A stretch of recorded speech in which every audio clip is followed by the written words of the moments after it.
का? मला त्या काल बघायला आलेल्या पोरासोबत लग्न नाही करायचं. का बरं? त्यांच्याकडे शेती नाही का?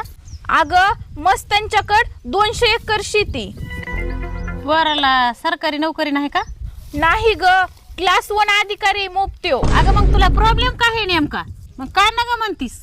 अगं त्याचं आडनाव पातळ हागे, कसं वाटन बरं? वैष्णवी पातळ हागे. बाई बरं झालंय बाई, नको बरं झालं बाई, नको म्हणलीस ती. का लोक म्हणते ना कुणाला दिली तर त्यांना सांग काय पातळ हाग्याला दिली म्हणून. बरं झालं बाई नको. धर येऊ फोन आणि त्यांना फोन करून सांग आमची पोरगी नाही द्यायची म्हणून. कसं काय फोन आला ह्यांचा? हॅलो हॅलो, पातळ हागे बोलतेच काय? हो हो पातळ हागेच बोलतोय, बोला की. ते आमची पोरगी द्यायची नाही तुमच्या इथं. कशामुळे मग? काय नाही द्यायची, काही काढू नका आता डबल पुन्हा. बरं बरं बरं.